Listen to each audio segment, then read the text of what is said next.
So good morning girls, welcome back. पिछली class में हमने प्रॉब्लम सॉल्विंग का चैप्टर शुरू करा था, जिसमें कि मैंने आपको प्रॉब्लम सॉल्विंग किसे कहते हैं, कौन कौन से ऐसे डिफरेंट स्टेप्स हैं जो प्रॉब्लम सॉल्विंग के प्रोसेस में इन्वॉल्व होते हैं, वो हमने डिस्कस किया था। देन प्रॉब्लम सॉल्विंग की विशेषताएं क्या होती हैं, what are the steps. Mainly तो यही हैं आपके स्टेप्स, कौन कौन से इन्वॉल्व होते हैं। क्राइटेरिया क्या होता है किसी भी प्रॉब्लम को सिलेक्ट करने का, और समस्या समाधान विधि के लाभ क्या होते हैं और इसकी सीमाएं या डिसएडवांटेजेस क्या होती हैं।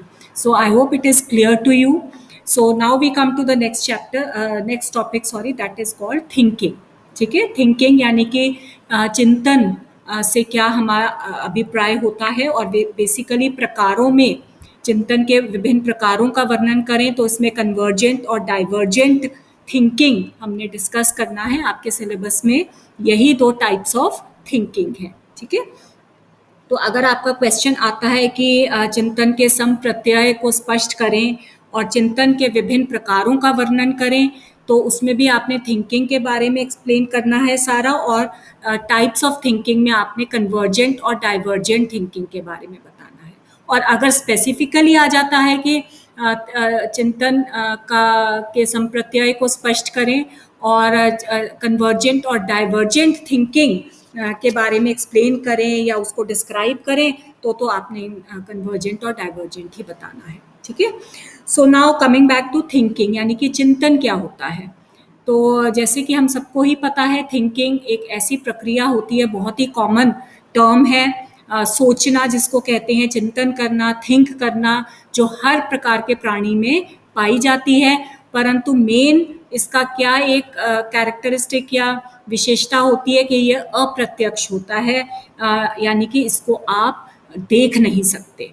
ठीक है, ये आपका एक प्रकार का मानसिक प्रकार्य होता है, और जो भी वातावरण से हमें जो सूचनाएं मिलती हैं उनको हम मानसिक रूप से मैनिपुलेट करके, जोड़ तोड़ करके अपने समस्या के समाधान के लिए उसका यूज करते हैं। ठीक है, तो इसलिए ये एक प्रकार की ऐसी मानसिक प्रक्रिया होती है जो अव्यक्त होती है, जिसको हम देख नहीं सकते। तो इसमें आपको कुछ डेफिनेशंस मैं आपको बता देती हूँ जो आप लोग कर लेना।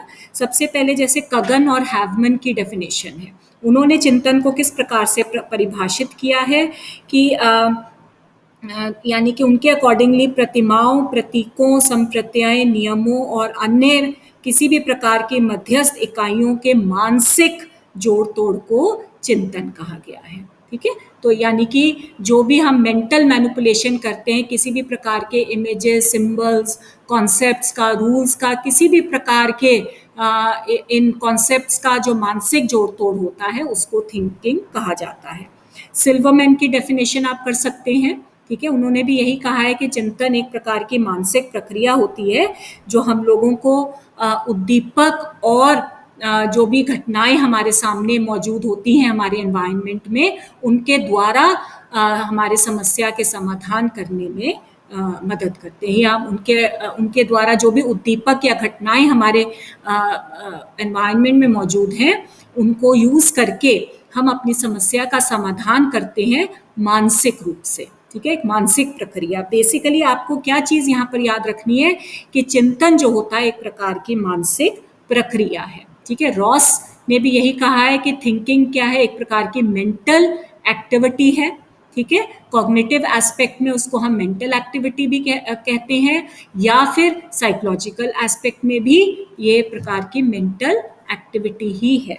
तो ये कई प्रकार की डेफिनेशंस जो हैं थिंकिंग के बारे में हमने पढ़ी हैं, और जो भी स्वरूप या चिंतन का जो नेचर है वो किस प्रकार से सामने आया है इन डेफिनेशंस को देखकर हम्फ्री के अकॉर्डिंगली, यानी कि चिंतन में भाषा का बहुत महत्व होता है। चिंतन चाहे आप मानसिक रूप से ही चिंतन कर रहे हो, परंतु आप मन में या जोर जोर से बोलकर भाषा का हम इसमें प्रयोग करते हैं। ठीक है, तो इस तरीके से हम चिंतन के लिए हम्फ्री की इस डेफिनेशन को भी एक्सप्लेन कर सकते हैं कि चिंतन में भाषा का बहुत ज़्यादा महत्व होता है, और जब भी हम चिंतन करते हैं तो मन में या ज़ोर-ज़ोर से हम कुछ ना कुछ बोलते रहते हैं, यानी कि हम भाषा का प्रयोग करते हैं, ठीक है? तो अब हम अगर टाइप्स ऑफ चिंतन या थिंकिंग की बात करें, तो ज़िम्बार्डो और रुच ने 1977 में हमें ये डिफरेंट टाइप्स ऑफ थिंकिंग के बारे में बताया था। बेसिकली उन्होंने दो प्रकार की चिंतन बताया था, ऑटिस्टिक और रियलिस्टिक, ठीक है? तो ये ऑटिस्टिक या स्वली चिंतन क्या होता है? इस श्रेणी में उस प्रकार का चिंतन होता है जिसमें हम अपने काल्पनिक विचारों को या इच्छाओं को सोचते हैं या उसके बारे में थिंक करते हैं, ठीक है? जैसे कि इसमें हम ड्रीम्स को या फैंटसीज को, हमारी जो अभिलाषाएं हैं, इच्छाएं हैं, उनको हम ये ले सकते हैं, ठीक है? आपके साथ वो चीज़ें घटी नहीं हैं, ठीक है? आप सिर्फ फ्यूचर में आपके साथ क्या होगा या आप क्या चाहते हैं उसके बारे में आप सोच रहे हैं। फॉर एग्जाम्पल, कोई व्यक्ति कल्पना करता है कि मैं पढ़ाई समाप्त करके एक बहुत बड़ा डॉक्टर बनूंगा, मेरे पास एक बहुत सुंदर कोठी होगी रहने के लिए, बहुत सारा पैसा होगा, एक बहुत बड़ी कार होगी। तो ये सारा कुछ क्या है? ऑटिस्टिक थिंकिंग के अंतर्गत आता है, यानी कि इस प्रकार के चिंतन में समस्या समाधान नहीं हो पाता किसी भी प्रकार का, क्योंकि ये सिर्फ आपकी कल्पना है, ठीक है? फ्यूचर में क्या होगा या आप क्या चाहते हो इसके बारे में आप सोच रहे हो, चिंतन कर रहे हो। और दूसरा प्रकार जो हमें ज़िम्बार्डो एंड रुच ने बताया है, वो है आपका यथार्थवादी चिंतन, रियलिस्टिक चिंतन कहते हैं इसको, यानी कि इस प्रकार का चिंतन जिसका संबंध हमारी रियलिटी या वास्तविकता से होता है, और इसके सहारे हम अपनी डे टू डे की समस्याओं का समाधान कर सकते हैं, ठीक है? इसमें भी अगर आपको एक छोटा सा एग्जाम्पल दें कि आप एक गाड़ी में बैठकर यात्रा कर रहे हैं और एकदम से बीचों बीच रास्ते में आपकी गाड़ी रुक जाती है, तो ऐसी स्थिति में एकदम से आप घबरा जाते हैं और फिर आपके मन में अनेक तरह के विचार या बातें आती हैं कि ये गाड़ी क्यों रुकी है, ठीक है? तो आप कई ऑप्शंस आपके दिमाग में आते हैं, पेट्रोल खत्म हो गया, या इंजन में कोई दोष है, या इंजन में कोई पानी चला गया, या किसी भी प्रकार से ये डिफरेंट ऑप्शंस जो हैं आपके मन में आते हैं, और इनके बारे में आप सोचते हो और फिर इनको एक्सप्लोर करते हो कि कौन सा ऐसा ऑप्शन है जिसकी वजह से मेरी गाड़ी जो है बंद पड़ गई है। फिर आप वो जो समस्या आपके सामने आई है उसको आप सॉल्व करने की या सुलझाने की कोशिश करते हो। दैट इज कॉल्ड रियलिस्टिक या यथार्थवादी चिंतन। और ये यथार्थवादी या रियलिस्टिक चिंतन जो है, ये बेसिकली 3 प्रकार का होता है। अभिसारी चिंतन, जिसको हम कन्वर्जेंट थिंकिंग भी कहते हैं, सृजनात्मक चिंतन जिसको हम क्रिएटिव थिंकिंग भी कहते हैं, और तीसरा आपका आलोचनात्मक चिंतन होता है, ठीक है? तो सबसे पहले जैसे कन्वर्जेंट या अभिसारी चिंतन क्या है? एक प्रकार का इंडक्टिव थिंकिंग होता है। ये इंडक्टिव थिंकिंग का मतलब क्या है कि आपके सामने जो फैक्ट्स या तथ्य पेश करे हुए हैं उनके आधार पर आप सही निष्कर्ष, एक सिंगल निष्कर्ष पर पहुंचने का प्रयास करते हो। यानी कि अगर आपसे पूछा जाए कि 6 मल्टीप्लाइड बाय 2 क्या होता है, तो आप उसका जब उत्तर देते हो तो उस उत्तर देने की जो प्रक्रिया में जो चिंतन शामिल होगा, जो सोच या थिंकिंग शामिल होगी, उसको हम कन्वर्जेंट थिंकिंग कहेंगे, ठीक है? तो ये लॉजिकल थिंकिंग होती है आपकी। दूसरे प्रकार की थिंकिंग जो है उसको हम क्रिएटिव थिंकिंग कहते हैं। ये क्रिएटिव थिंकिंग जो है, प्लीज नोट हियर कि ये जो सृजनात्मक चिंतन जो होती है इसको हम डाइवर्जेंट थिंकिंग भी कहते हैं, ठीक है? तो यानी कि सृजनात्मक चिंतन ये इंडक्टिव मतलब कि आपकी थिंकिंग होती है, ठीक है? और इसमें सॉरी, ये आपकी डिडक्टिव थिंकिंग होती है। जो क्रिएटिव आपकी डाइवर्जेंट थिंकिंग होती है, इसको हम डिडक्टिव थिंकिंग का भी नाम देते हैं। और यानी कि ये आपके डिफरेंट जो आपके सामने जो भी आपके प्रॉब्लम प्रस्तुत करी गई है उसके समाधान के लिए आप विभिन्न प्रकार के हलों को अपने दिमाग में घुमाने की कोशिश करते हैं, ठीक है, एक प्रकार की क्रिएटिविटी आप लेकर आते हैं, यानी कि आप सोचोगे हो सकता है कि इसका उत्तर ये हो, कई प्रकार के सॉल्यूशंस जो हैं आपके दिमाग में घूमते हैं और फिर आप एक सॉल्यूशन के निष्कर्ष पर पहुंचते हो। ठीक है, तो ये आपका सृजनात्मक थिंकिंग होती है, क्रिएटिव थिंकिंग, इसको हम डाइवर्जेंट थिंकिंग भी कहते हैं। और थर्ड टाइप ऑफ थिंकिंग जो यथार्थवादी में आती है वो आलोचनात्मक या इवैल्यूएटिव होती है। ठीक है, यानी कि किसी भी प्रकार की सच्चाई को या सॉल्यूशन को स्वीकार करने से पहले आप उसके गुण दोष क्या है, एडवांटेजेस डिसएडवांटेजेस, इसको परखना। ठीक है, तो यानी कि ऐसे सीधे सीधे सही मान लेना नहीं होता, आप उसके गुणों के ऊपर भी ध्यान दोगे, उसके दोषों के ऊपर भी ध्यान दोगे और फिर किसी एक निष्कर्ष पर पहुंचोगे, जिसको हम इवैल्यूएशन कहते हैं, आलोचनात्मक थिंकिंग कहते हैं। तो यहाँ पर हमारी ये दो प्रकार की जो थिंकिंग है, कन्वर्जेंट और डाइवर्जेंट, इसके ऊपर हमने बेसिकली फोकस करना है। क्रिएटिव थिंकिंग को हम डाइवर्जेंट भी कहते हैं। ठीक है, तो that brings us to the next part of your question, that is convergent and divergent thinking किसे कहते हैं, इनका वर्णन करें। टाइप्स ऑफ थिंकिंग में कन्वर्जेंट एंड डाइवर्जेंट। अभी जो हमने जितना पोर्शन किया है that is your introduction part, यानी कि चिंतन के संप्रत्यय को स्पष्ट करें या चिंतन किसे कहते हैं। ठीक है, तो उसमें आपने चिंतन को एक्सप्लेन करना है, उसकी डेफिनेशंस बतानी है। ठीक है, टाइप्स ऑफ थिंकिंग में आप थोड़ा सा शुरुआत करोगे कि जिम्बार्डो एंड रुच ने ये दो प्रकार की थिंकिंग बताई थी, ऑटिस्टिक एंड रियलिस्टिक। ऑटिस्टिक क्या होती है और रियलिस्टिक क्या होती है। रियलिस्टिक तीन प्रकार की होती है आपकी, अभिसारी यानी कि कन्वर्जेंट, सृजनात्मक यानी कि इसको हम डाइवर्जेंट भी कह सकते हैं, और तीसरी है हमारी आलोचनात्मक थिंकिंग। ठीक है, थोड़ा थोड़ा एक एक दो दो लाइनें इन पे लिखकर फिर आप डिटेल में कन्वर्जेंट और डाइवर्जेंट थिंकिंग पे आओगे। ठीक है, तो ये आपका next part of the question है, कन्वर्जेंट एंड डाइवर्जेंट थिंकिंग का वर्णन। तो जैसे अभी हमने इस चीज़ को इस्टेब्लिश करा है कि चिंतन एक लगातार या कंटिन्यूअस प्रोसेस होता है।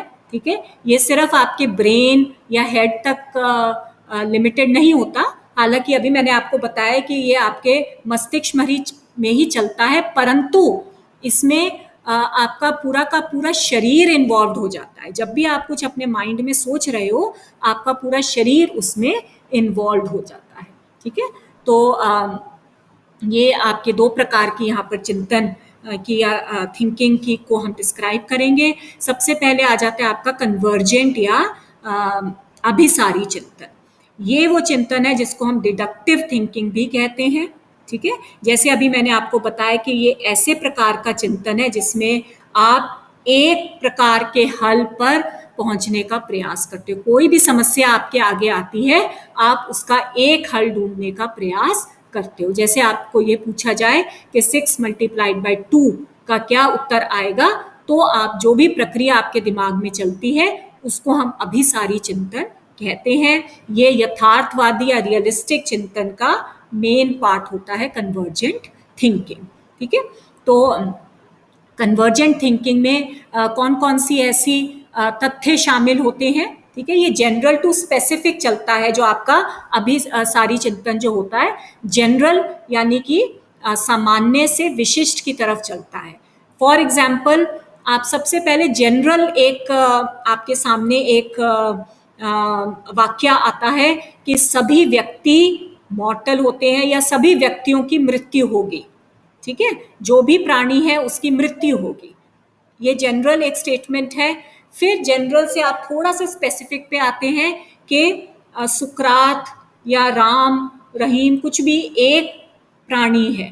ठीक है, सभी प्राणी नश्वर होते हैं या सभी प्राणी की मृत्यु होती है।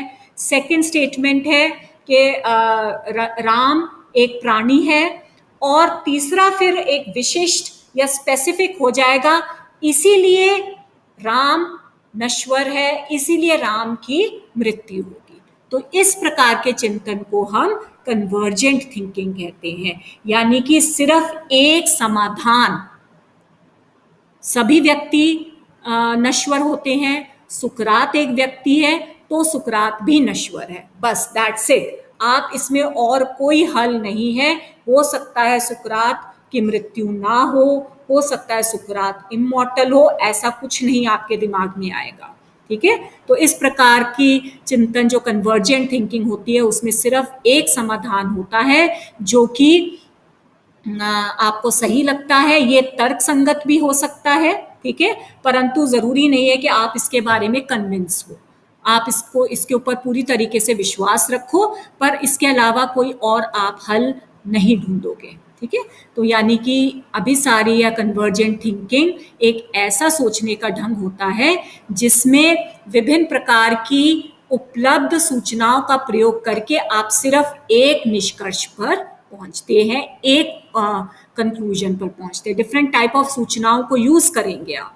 ठीक है, निष्कर्ष एक ही होगा और एक ही बिंदु के बारे में आप विचार करते हैं। तो ज़्यादातर जो हमारे स्टूडेंट्स होते हैं स्कूल्स या कॉलेजेस में कन्वर्जेंट थिंकिंग का इस्तेमाल किया जाता है। विद्यार्थियों को विभिन्न प्रकार की सूचनाएं प्रदान करी जाती हैं, उनसे विभिन्न प्रकार के प्रश्न पूछे जाते हैं जिनके आधार पर उनको उत्तर देने होते हैं। यानी इस प्रश्न का यही उत्तर है, ये उत्तर नहीं दिया तो वो गलत है। ठीक है, ये कन्वर्जेंट थिंकिंग कहलाती है। इसमें तर्कपूर्ण निर्णय का यूज होता है। तर्क के आधार पर आप अपने सॉल्यूशन पर पहुंचते हैं। सृजनात्मकता का कोई इसमें यूज नहीं होता। ठीक है, समस्या समाधान के लिए ये काफी उपयोगी विधि या टाइप माना गया है जिसको हम कन्वर्जेंट थिंकिंग कहते हैं। ठीक है, आपकी प्रॉब्लम सॉल्विंग के लिए काफी उपयोगी विधि मानी गई है। तो जेपी गिलफर्ड के अनुसार कन्वर्जेंट थिंकिंग में कुछ एक बातों का जिनके ऊपर हमें ध्यान रखना है, जैसे जो अभी हमने डिस्कस करे हैं, क्या है, एक तो इसमें सोचने की गति जो है और शुद्धता और तर्क, ये काफ़ी ज़्यादा सम्मिलित होता है। ठीक है, आप एक जो आपके सामने समस्या आई है आप उसी के बारे में सोचोगे, जितनी ज़्यादा शुद्धता के साथ सोचोगे, जितना ज़्यादा तर्क के साथ सोचोगे, उतना आपका सॉल्यूशन सही माना जाएगा। और इसके अलावा कम से कम समय में आपने सबसे सही हल निकालना है, ये हमारा उद्देश्य होता है कन्वर्जेंट थिंकिंग में। और इस प्रकार का ज्ञान इस थिंकिंग में एकत्रित होता है जो कि हमारे भविष्य में भी काम आएगा। और हम उन विधियों का इस्तेमाल करना भी सीखते हैं जो हमारी बाकी की समस्याओं को हल करने में भी सहायक होते हैं। इसमें पूर्व ज्ञान और तर्कपूर्ण चिंतन का बहुत महत्व होता है। ठीक है, आपका पास्ट की जो नॉलेज होती है वो आपकी प्रेजेंट समस्याओं को सुलझाने में काफ़ी काम आती है। तर्कपूर्ण या लॉजिकल थिंकिंग बहुत ज़्यादा यूज़ होती है इसमें। ठीक है, तो यानी कि क्या क्या विशेषताएं सामने आई हैं कि ये एक प्रकार का डिडक्टिव थिंकिंग है। सही निष्कर्ष पर पहुंचने का प्रयास किया जाता है जो भी आपके सामने उपलब्ध तथ्य हैं उनके आधार पर। इसकी प्रक्रिया जो है जनरल से स्पेसिफिक की तरफ चलती है। ठीक है, और हालांकि अगर निष्कर्ष तर्क संगत ना भी हो या तर्क संगत हो आपके लिए, परंतु जरूरी नहीं है कि आप उसके ऊपर विश्वास करें। लॉजिकल हो सकता है 6 multiplied by 2 is 12, that is logical, परंतु जरूरी नहीं है कि आप कन्विंस हो। आप कह सकते हो कि 6 multiplied by 2 is 8 also, 6 multiplied by 2 can be 15 also, आप ये चीज कह सकते हो, परंतु निष्कर्ष जो होता है वो लॉजिकल होता है। इसमें विभिन्न दशाएं आपके सामने प्रस्तुत हो सकती हैं, विभिन्न रास्ते आपके सामने हैं, परंतु बिंदु एक होता है जिसके बारे में आप विचार करते हैं। इसमें क्रिएटिविटी या सृजनशीलता का कोई रोल नहीं होता। ज़्यादातर लोग जो होते हैं या कन्वर्जेंट थिंकिंग करते हैं या डाइवर्जेंट, दोनों टाइप ऑफ थिंकिंग नहीं कर सकता कोई एक पर्टिकुलर व्यक्ति। ठीक है, इसमें गति, शुद्धता और तर्क को काफ़ी महत्व दिया गया है। पूर्व ज्ञान बहुत ज़रूरी होता है इसमें। ठीक है, और कम से कम समय में आपको एक अपने समाधान तक पहुंचना ज़रूरी है। ठीक है, तो ये आपके कुछ विशेषताएं हैं जो कन्वर्जेंट थिंकिंग में देखी जा सकती है। फिर आपकी दूसरी टाइप ऑफ थिंकिंग आ जाती है जिसको हम डाइवर्जेंट थिंकिंग कहते हैं, यानी कि अपसारी चिंतन। अपसारी चिंतन जो है हमारे कन्वर्जेंट या डाइवर्जेंट का ठीक ऑपोजिट होता है। ठीक है, इसमें आपके सही समाधान की एक श्रृंखला या एक सीरीज आपके सामने उत्पन्न होती है, एक विचार की प्रक्रिया आपके दिमाग में चलती है जो कि क्रिएटिव होती है, सृजनात्मक होती है। यानी किसी भी एक प्रॉब्लम का हल जो है वो कई प्रकार से निकल सकता है, कई हल हो सकते हैं एक समस्या के। कन्वर्जेंट में क्या था, एक सिंगल सॉल्यूशन। डाइवर्जेंट में कई प्रकार के हल हो सकते हैं एक समस्या के प्रति। यानी कि ये ऐसी थिंकिंग है जो ऐसे लोगों में पाई जाती है जो कि नॉर्मली असहमत या जिज्ञासु प्रवृत्ति वाले होते हैं, रिस्क उठाने वाले होते हैं, या कोई भी किसी भी कार्य में लगातार लगे रहें, उनको कोई जल्दी नहीं होती कार्य समाप्त करने की, उनके अंदर पेशेंस बहुत ज़्यादा होता है। तो इस प्रकार के लोगों में ज़्यादातर डाइवर्जेंट थिंकिंग पाई जाती है, ठीक है। और ये जो थिंकिंग होती है ये अपनी इच्छा से होती है, इंडिपेंडेंट रूप से होती है। कोई आपको जबरदस्ती या फोर्सफुली नहीं कह सकता कि आप डाइवर्जेंट थिंकिंग का इस्तेमाल करके कोई समस्या का सॉल्यूशन निकालो। कन्वर्जेंट थिंकिंग जो है वो फोर्सफुल होती है। जैसे हम स्टूडेंट्स को कहते हैं कि आपने इस समस्या का एक हल देना है, सही हल देना है, ये प्रश्न है, इसका सही उत्तर दो, ठीक है। और अगर सही उत्तर नहीं दोगे तो वो गलत हो जाएगा। तो इस प्रकार से आपको फोर्स किया जाता है सही उत्तर ढूंढने का। डाइवर्जेंट में ऐसा नहीं है, आपको कोई सही या गलत इसमें समाधान नहीं होता। अनेक विचार जो हैं आपके मन में अव्यवस्थित रूप से पैदा होते हैं, ठीक है। बहुत से समाधान आपके मन में चलते हैं जो सही भी हो सकते हैं, गलत भी हो सकते हैं, परंतु या आपको कोई सही गलत इसमें कोई नहीं बताने वाला होता है। तो ये सारा कुछ जो है ये डाइवर्जेंट थिंकिंग कहलाता है। यानी इसमें क्या क्या योग्यताएं होनी जरूरी होती हैं किसी भी व्यक्ति के अंदर। एक तो फ्लो ऑफ थिंकिंग, चिंतन का जो प्रवाह होना बहुत जरूरी है किसी भी व्यक्ति के अंदर। ज्यादा से ज्यादा विचारों को उत्पन्न करना इसका मतलब है। जितने ज्यादा हमारे मन में विचार उत्पन्न होंगे उतना हमारी फ्लो ऑफ थिंकिंग की योग्यता होगी, उतना हम क्रिएटिवली सोचेंगे। ओरिजिनलिटी बहुत इंपॉर्टेंट है। कन्वर्जेंट में मैंने आपको कहा था कि पास्ट एक्सपीरियंस से हम प्रेजेंट प्रॉब्लम को सॉल्व करते हैं। डाइवर्जेंट में मौलिकता या ओरिजिनलिटी के ऊपर बल दिया गया है, यानी नए विचार आए, ठीक है, उनको आप पुराने विचारों से जोड़ सकते हो, ठीक है, आप उनको पुराने विचारों के साथ संबंधित कर सकते हो, परंतु मौलिक या ओरिजिनल विचारों का होना बहुत आवश्यक होता है। यानी कि जितना ज्यादा आपका चिंतन का प्रवाह रहेगा उतना आपके नए विचारों में ओरिजिनलिटी रहेगी। लचीलापन या फ्लेक्सिबिलिटी इम्पॉर्टेंट होती है इसमें, यानी चिंतन में विविधता होना, नए नए तरीकों से किसी भी समस्या का हल ढूंढना। कोई एक कहानी आप लिख रहे हो, अलग अलग तरीके से उसका कंक्लूजन करना, उसकी व्याख्या ढूंढना, ठीक है। किसी भी समस्या समाधान के लिए विभिन्न विधियों की चर्चा करना, उसको सोचना। तो चिंतन प्रवाह के लिए ये भी एक बहुत आवश्यक शर्त होती है, लचीलापन। कारण प्रभाव का ज्ञान होना भी बहुत जरूरी होता है।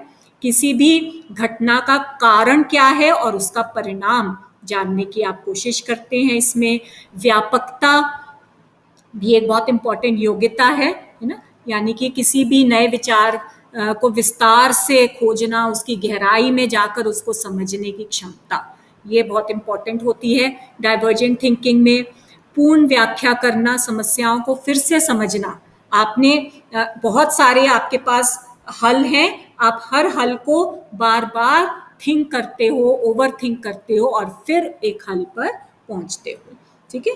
तो ये बहुत इम्पॉर्टेंट कुछ एबिलिटीज़ हैं जो डाइवर्जेंट थिंकिंग में होनी ज़रूरी होती हैं, ठीक है। इसके अलावा आपकी कौन कौन सी ऐसी टेक्निक्स हैं जिनका हम यूज़ कर सकते हैं डाइवर्जेंट थिंकिंग में। तो इसमें सबसे पहली टेक्निक है इंडिपेंडेंट राइटिंग, स्वतंत्र लेखन, ठीक है। तो जब भी कोई व्यक्ति, जैसे जो लेखक लोग होते हैं, वो डाइवर्जेंट थिंकिंग का यूज़ करते हैं, ठीक है। बिकॉज जब आप स्वतंत्र होकर लिखते हो कोई भी एक विषय के बारे में बिना किसी रुकावट के, बिना रुके हुए, बिना इंटरफियरेंस या हस्तक्षेप के, बिना कोई आपके शोल्डर्स के ऊपर से झांक रहा है, आपको ये बता रहा है कि ये सही है या नहीं, नहीं ये कैरेक्टर यहाँ पे मर जाना चाहिए, नहीं ये कैरेक्टर इस हीरोइन के साथ गलत है, इस प्रकार से कोई अगर आपको बार बार सही गलत बता रहा है तो आप इंडिपेंडेंटली नहीं लिख पाते हो, आप क्रिएटिवली नहीं लिख पाओगे। ठीक है, तो इंडिपेंडेंट राइटिंग अगर आप चाहते हो तो उसमें डाइवर्जेंट थिंकिंग बहुत उपयोगी होती है। विषय का मानचित्र बनाना, सब्जेक्ट मैपिंग, यानी कि इस प्रक्रिया के दौरान ये बहुत इंपॉर्टेंट होता है कि कोई भी एक विषय को लेकर आपको उसका संपूर्ण मेंटल एक चित्र तैयार किया जाए। आप एक मेन विषय या थॉट से शुरू होते हैं और फिर उसके बारे में विभिन्न प्रकार की एक्सप्लेनेशंस तैयार करते हैं जो विभिन्न पक्षों को दर्शाती है, विभिन्न प्रकार के कंक्लूजन्स आपके मन में लाती है। ठीक है, अब इसका एग्जाम्पल अगर हम एक रोड मैप से करें, ठीक है, आपने अपने घर जाना है, आपका जो फोकस जो है आपका घर है और उस घर तक पहुंचने के विभिन्न रास्ते हैं। आप अपने मन में ये मैप तैयार करते हो कि मैंने कॉलेज से घर जाना है, एक रास्ता जो है वो सेक्टर 16 से होकर गुजरेगा, दूसरा रास्ता जो है 14 की तरफ से जाएगा, तीसरा रास्ता जो है वो मथुरा रोड से होकर जाएगा। तो इस प्रकार से आप विभिन्न रास्तों के बारे में अपने मन में सोच रहे हो और फिर उन रास्तों में क्या क्या प्रॉब्लम्स हैं, कितना समय आपको लगेगा, वो आपके मन में चलता है। ठीक है, 16 सेक्टर से जाऊंगी तो वहां पर गड्ढे बहुत हैं, तो सेक्टर 14 से होकर जाऊंगी तो वहां पर ट्रैफिक बहुत है, इसमें ये मथुरा रोड से होकर जाऊंगी तो वो लंबा रूट है, उसमें बहुत ज़्यादा समय लगेगा, तो मेरे लिए बेस्ट रूट कौन सा होगा जो मुझे इस समय तक अपने घर पहुंचा देगा। ठीक है, तो इस प्रकार से आप अपने मन में ये मैप बनाते हो जिसमें कि विभिन्न रास्तों को आप सोचते हो। उसी प्रकार से जब आप किसी भी समस्या का हल ढूंढ रहे हो तो आप अपने दिमाग में उस समस्या को फोकस करके, मुख्य विचार क्या है, वो समस्या, उसके विभिन्न हल आपके दिमाग में चलेंगे और फिर जो बेस्ट हल जो होगा, जो आपके मार्ग को दर्शाएगा और आपके कंक्लूजन को आपके सामने दर्शाएगा, वो आप हल ढूंढोगे और उसके अनुसार आप कार्य करोगे। ठीक है, तो ये सृजनात्मक कार्य इसको कहते हैं। तीसरा है ब्रेनस्टॉर्मिंग, मस्तिष्क उद्वेलन जिसको कहते हैं, यानी कि एक ऐसी विधि होती है जिसमें कि कई प्रकार के विचार आपके मन में आते हैं और उसकी आप एक सूची अपने मन में तैयार करते हैं जो अव्यवस्थित होती है परंतु क्रिएटिव होती है। ठीक है, और फिर आप ये देखते हैं वो स्टॉर्मिंग होती है, मतलब कई प्रकार के विचार आपके मन में आते रहते हैं, एक विचार आएगा, उसका प्रयोग नहीं करना, दूसरा विचार आएगा, फिर तीसरा आएगा, एक प्रकार का स्टॉर्म या हलचल आपके दिमाग में उत्पन्न हो जाती है। कोई भी ऐसा विचार नहीं होगा जिसको आप अनदेखा करो। बहुत ही लंबी सूची आप अपने दिमाग में हल की बना लेते हैं, हर किसी हल का आप आलोचनात्मक मूल्यांकन करते हैं, सही गलत की पहचान करते हैं हर विचार की, और फिर आप एक कंक्लूजन या एक सही हल पर पहुंचते हैं। ठीक है, इसमें फिर चौथी विधि आ जाती है कीपिंग अ जर्नल, यानी कि एक डायरी रखना। तो यहाँ पर जैसे हमने ब्रेनस्टॉर्मिंग में बात करी कि विभिन्न प्रकार की सूचियों की एक बाढ़ आपके दिमाग में आती है, लंबी सूची विचारों की तैयार हो जाती है जिसका आप लेखा जोखा करते हैं, आलोचनात्मक मूल्यांकन करते हैं और फिर सही हल पर पहुंचते हैं। परंतु ये कहने का मतलब यहाँ पर नहीं है कि जो विचार आपने यूज नहीं किए उनको आपने अपने दिमाग से निकालकर फेंक देना है। नो, उन विचारों को आपने एक डायरी में या एक जर्नल में रखना है। ठीक है, जो विचार अपने आप आपके मन में आ रहे हैं उन्हें संजो कर रखना बहुत जरूरी होता है। एक विचारों का संग्रह आप तैयार करते हैं जो बाद में कभी भी आप जिसका यूज कर सकते हैं। बहुत से अनोखे विचार कई बार हमारे मन में आ जाते हैं। ठीक है, वैज्ञानिकों ने कई ऐसे विचारों को लेकर अनुसंधान या शोध भी करे हैं। न्यूटन का ये विचार था कि वस्तुएं धरती की ओर ही क्यों गिरती हैं, आकाश की तरफ क्यों नहीं जाती, जिसने लॉ ऑफ ग्रेविटी का निर्माण हुआ है जिसकी वजह से। तो ये ऐसे विचार होते हैं जिनको हमें खारिज नहीं करना चाहिए, बल्कि अपने दिमाग में एक जर्नल में संजो कर रखें और बाद में आप कभी भी उसको यूज कर सकते हैं। ठीक है, तो इस प्रकार से इन विधियों की सहायता से हम डाइवर्जेंट थिंकिंग को और महत्वपूर्ण और बढ़ा सकते हैं।